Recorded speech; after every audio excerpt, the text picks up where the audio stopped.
You all hear me okay? Okay, it's a little echoey.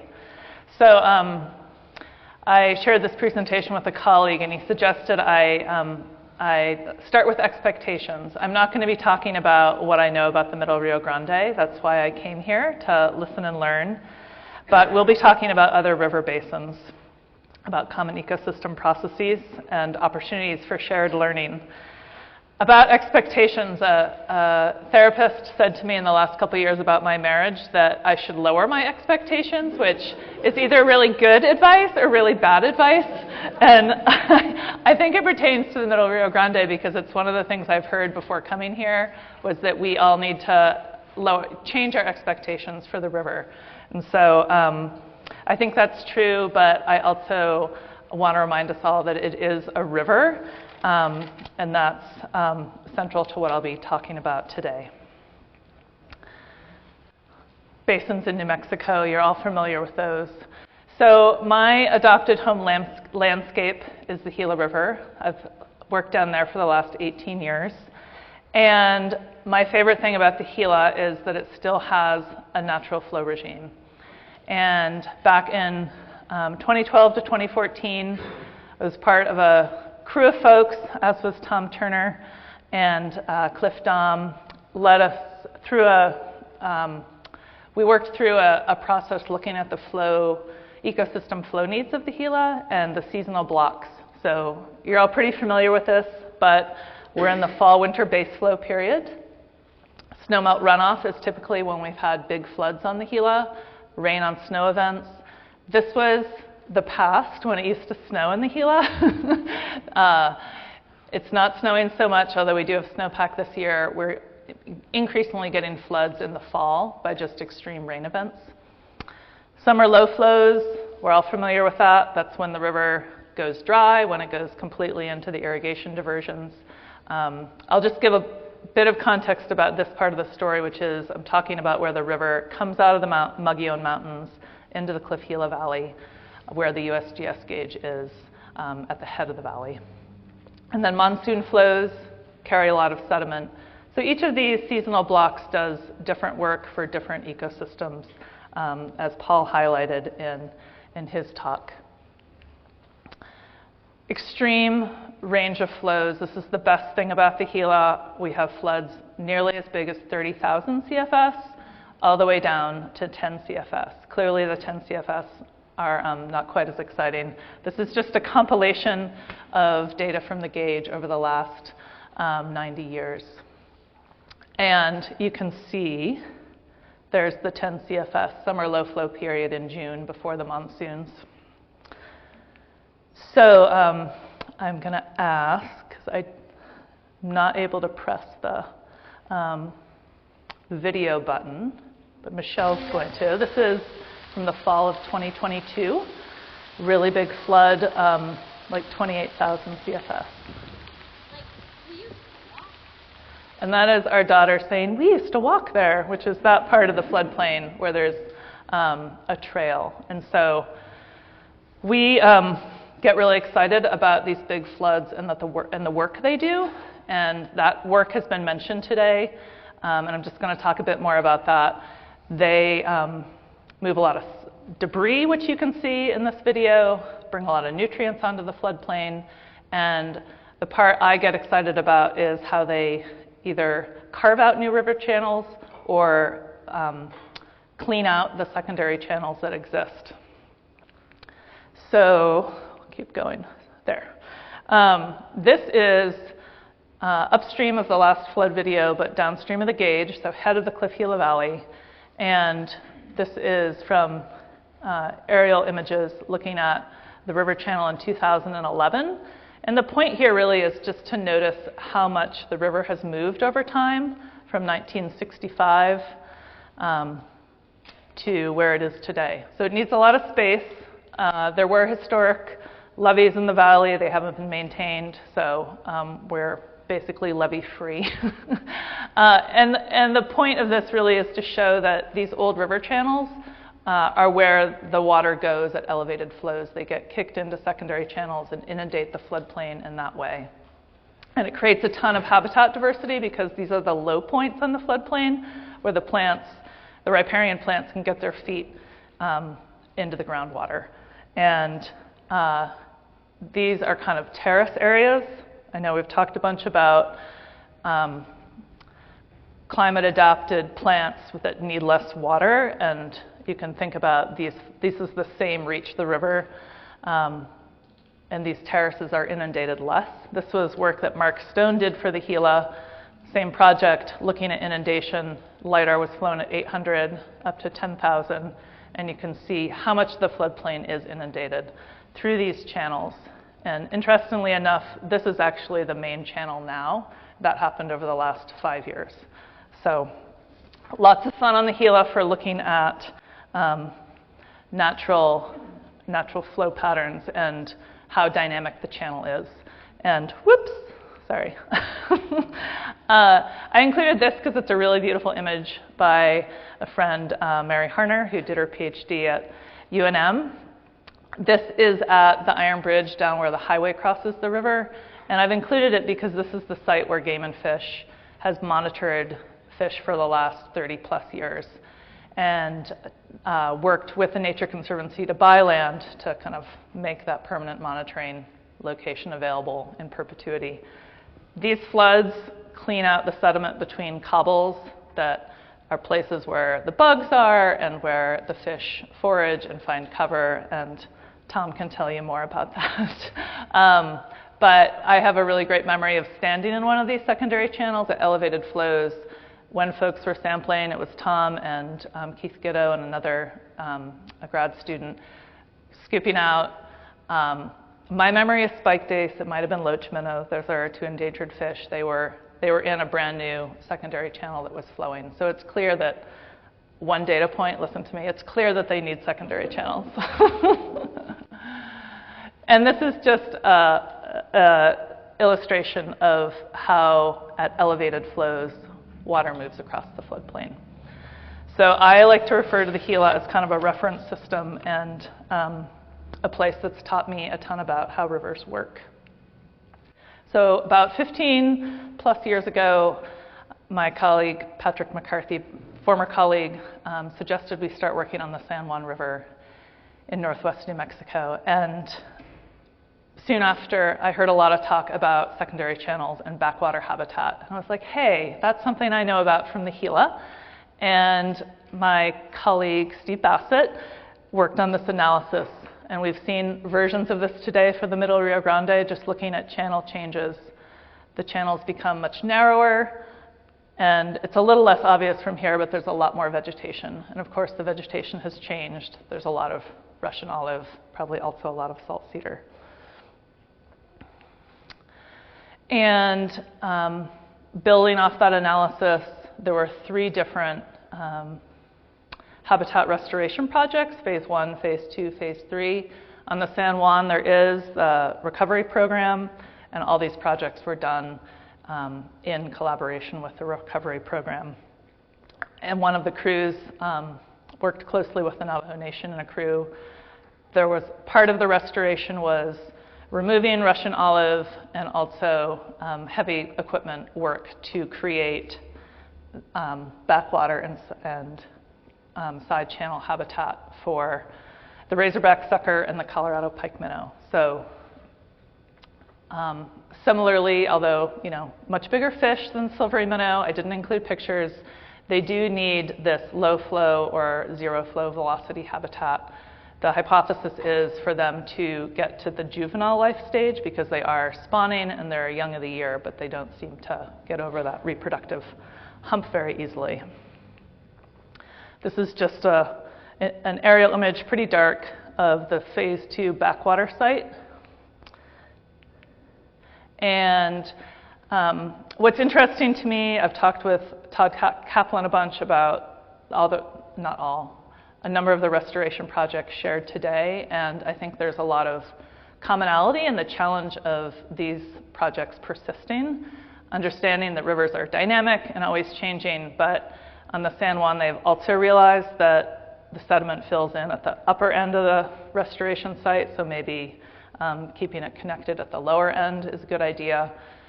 So my colleague Joe Trungale, who works for the Colorado River Program with the Nature Conservancy, and a team of folks put together a Water Smart proposal this fall to apply for funding for, they're not calling it phase 4, but for planning and design work for the next big restoration project.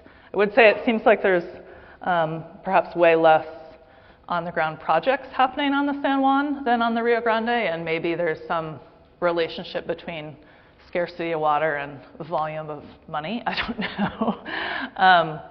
So that the part of the proposal didn't want to overstate that things have failed, but emphasized that we want to do a bunch of learning from what has worked and what hasn't worked. And I think that's an area where we could, maybe there could be some cross-boundary learning, cross-watershed boundary learning.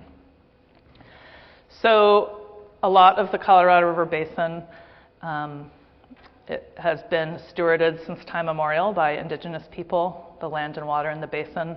This is a map of the San Juan Basin, and you can see something like, let's see, I'll tell you the percent, 58% of the land in the San Juan Basin is tribal.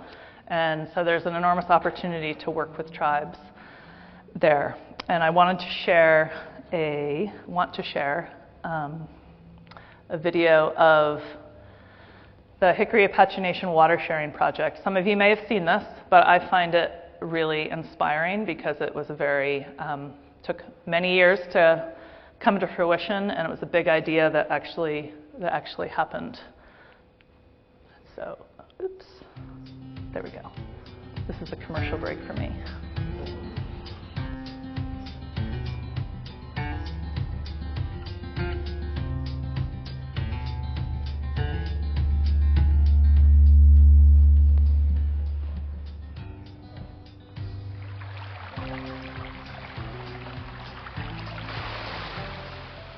My family has heard about this deal so much over the past 4 years. I have a 5-year-old at home, and I was talking to him about what I do and what was happening, and he turned to me and he said, "Mom, are you a water superhero?" And I said, "Maybe, I don't know." Being his hero and helping to conserve the river for his generation is really what drives me. We're here to celebrate a novel relationship between 3 partners, the Hickory Apache Nation, the Nature Conservancy, and the New Mexico Interstate Stream Commission. A historic partnership, really, where we are leasing water to the benefit of the river and the fish and the environment. As water becomes more scarce, we need to figure out the best ways to most efficiently use it to benefit all the users in the basin. This is a real win-win-win. It's got super benefits for figuring out innovative solutions to the water crisis that we're facing in the Colorado. The Hickory Apache Nation have developed, relationships, with not only with the state of New Mexico, but the NGO community, the conservation community. And having built those relationships, it became really apparent that there was a willingness at the state level to come up with a unique solution. So we're here today to celebrate the release of that water. There are 2 endangered fish in this segment of the river, the Colorado pike minnow and the razorback sucker, and they're really dependent on these high flows to create the habitats they need to both reproduce and rear their young. The crisis on the Colorado is affecting the fish in ways that are similar to the effects of all water users. It's the scarcity issue. We're not seeing the kind of volumes of water in the river that would have been here in the last century, for instance. The flows are just a lot lower. Part of it is understanding how this works in the overall water management of the Colorado River Basin. Part of it is working very closely and co-creating this with the tribal leaders and understanding what their objectives are and what the benefits that they're trying to achieve are. This agreement gives me hope for the future. I think it's an incredible example of collaborative partnerships crafting meaningful solutions to real challenges that we're facing in the Southwest related to water scarcity. hopefully the example that the Hickory Apache Nation, the Nature Conservancy, and the state of New Mexico set will set another example to the other basin states in terms of the relationships that are possible with a state sovereign and a tribal sovereign, and how our other partners can aid in building those relationships. This collaboration is something that will inspire these kinds of agreements throughout the Colorado River Basin. We're facing challenges managing water for competing demands. It's going to take a lot of creative folks coming to the table with their various interests to negotiate agreements like this one in order to solve the problems that we're facing. Thanks.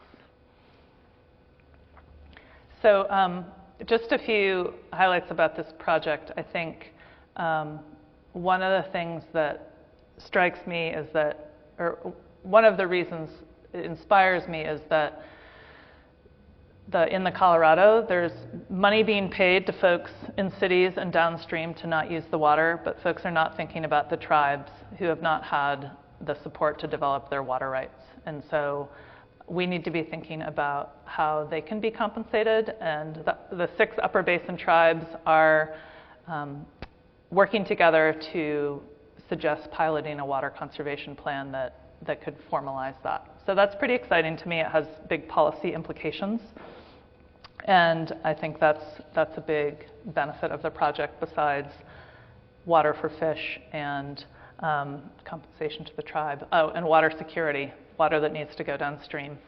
So last year, the flow release in the video, we were fortunate. I guess I'll move forward to this.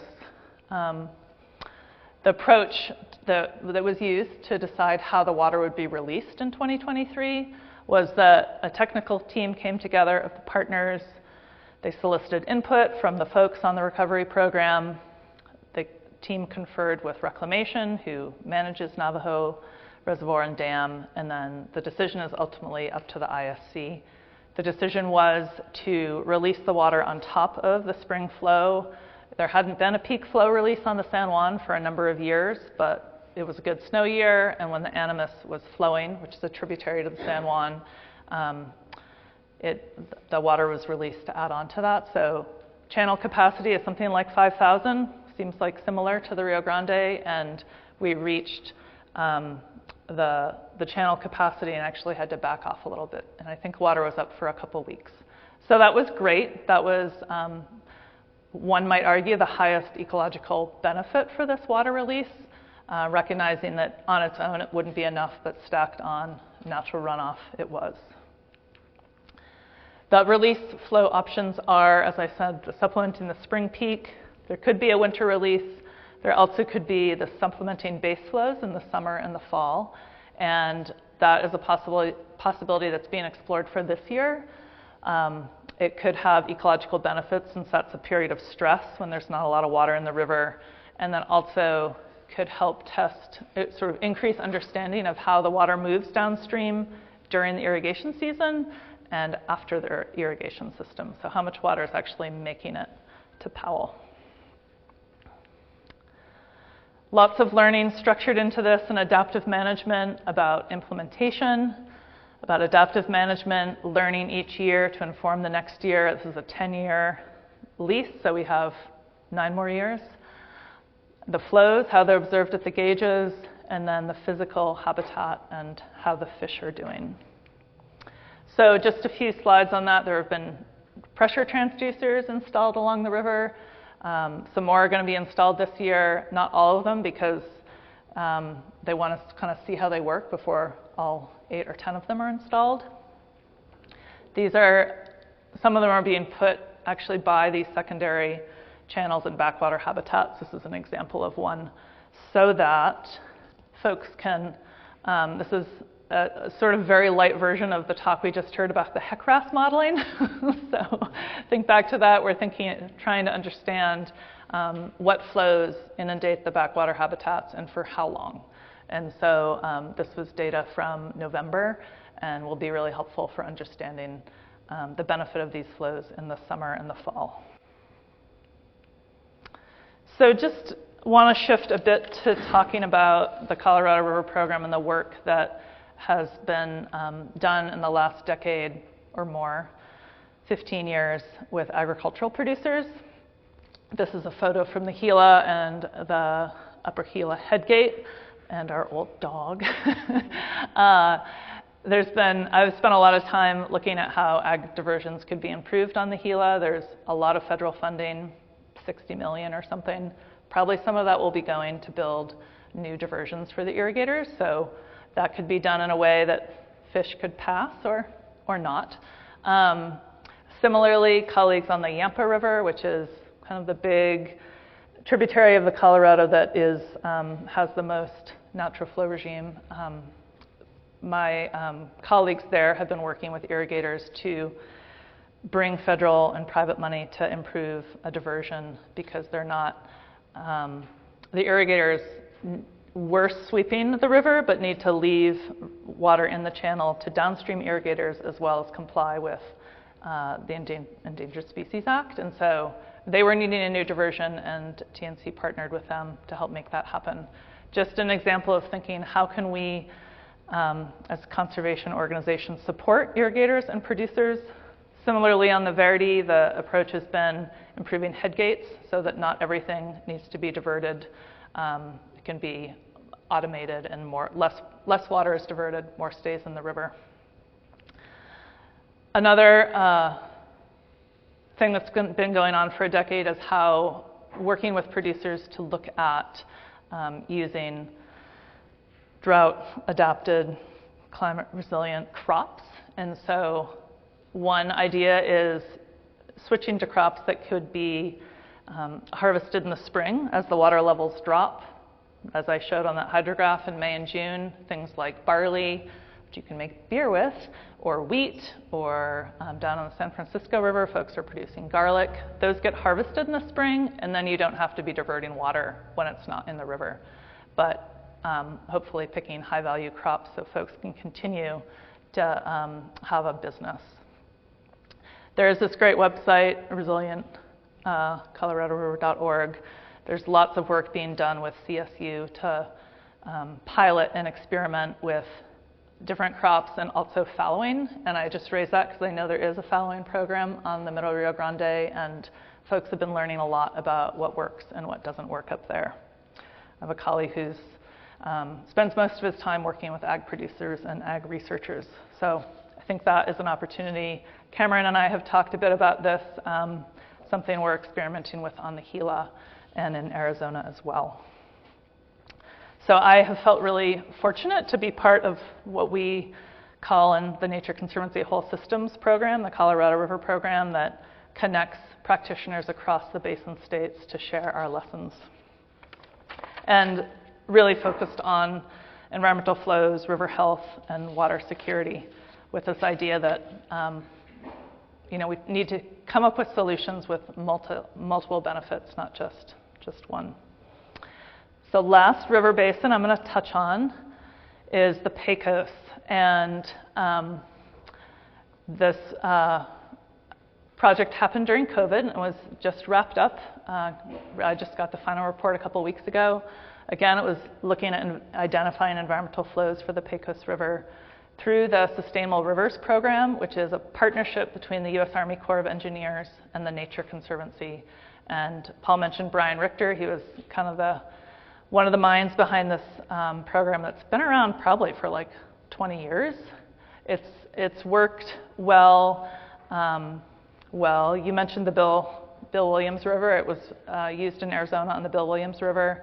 It's been used in rivers in the east with hydropower to look at how can dam operations be changed to benefit environmental flows and also still satisfy the needs of the users. And on the Pecos, this was a great learning experience for me. And I had a colleague, a freshwater ecologist, who had worked on the Des Moines River from Iowa because she's an aquatic ecologist. She helped out.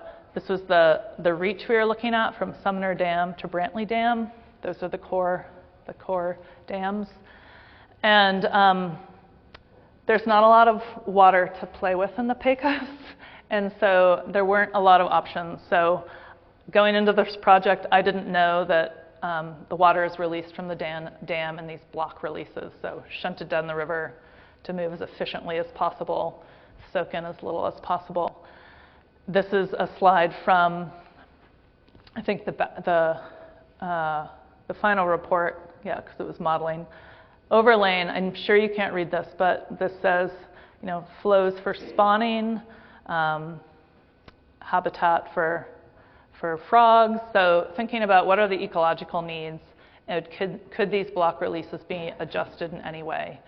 And they may not be able to be adjusted, but one of the outcomes of the report was like, let's better understand the impacts biologically, chemically, moving sediment, that kind of thing of the block releases. The part that I appreciated the most about this process was how the irrigators were brought in. Certainly they were, their input was in the process was there was like a background science report, then there was a workshop, and then there was a final report. So they were part of the workshop. And I just appreciated, you know, they ended up all being in the riparian vegetation subgroup with me, and they didn't, I don't think they were particularly concerned about riparian vegetation, but they were willing to participate and kind of share their needs with the group. So just in conclusion, I know we have a lot of shared stressors on our river. Those have been discussed today. A lot of demands, not enough water, and our rivers are really stressed. And so we have a lot of work to do. I think that's why we're all here, to think about how we can do that. I wanted to highlight the importance of thinking about these overarching river processes like the flow regime, which kind of is the driver for so much. Highlight how we can learn from the restoration projects happening in other basins that have some similarities, and think about shared learning with agricultural producers, thinking about how those folks can persist and adapt with a drier future. So I have really felt honored to work on the Gila for all these years and watch our daughter grow up in it and next to it. And she is an amazing geomorphologist. After big floods, we'll be out there walking, and she'll say, like, look, Mom, it used to be a scour hole, like it was like a wallow where she used to play with a friend, and it completely filled in. And I just think that rivers can teach us so much about how things are constantly changing. I mean, they change in really big ways on the Gila, but they change in small ways too, just like on the Rio Grande, with sediment moving in, as Paul highlighted, vegetation bars showing up, and then vegetation bars disappearing. So I think we can learn from this change, and we can also learn from rivers about being resilient. I certainly take a lot of inspiration from the Gila in that way. And also about standing together. So this is a photo of that new river channel and that reach that I showed. These cottonwoods, when they get to be a certain size, they cannot be moved. They stand together, and floods won't take them out. So I think we have the opportunity to stand together and work to keep our rivers alive in New Mexico, and use our heads, our science, and our hands, all of the projects that we're doing, and as I put my hand on my mic, also our hearts, to take care of our rivers and the things that live in them and next to them. So, thank you.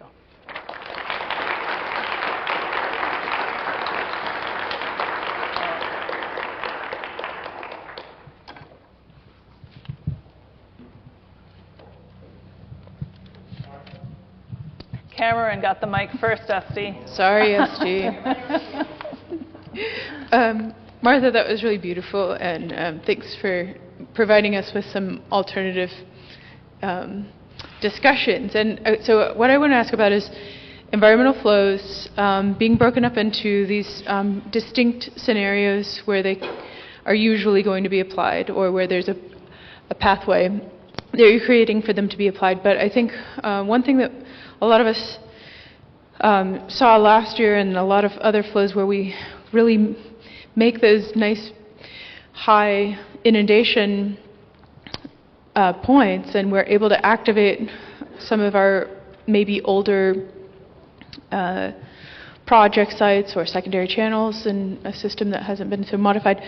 But what about using environmental flows so that the river doesn't necessarily have to be dropped so quickly? Because that's when we have the most negative impacts on existing habitats, structures. So would that be another place to use environmental flows? Absolutely. And that was something I was catching up with Brian Richter, and he was sharing his desire to see, environmental flows on the Rio Grande, and he said it's not just a flow pulse, it's the shape of the recession limb.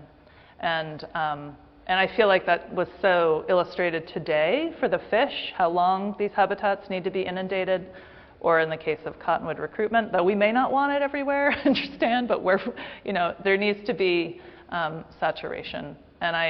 So thank you for making that point. And I'm fascinated. Obviously, there needs to be a curve, so there's water and for fish. But this flow in 2022, I was fascinated walking around the floodplain because there was so much more sediment that dropped out.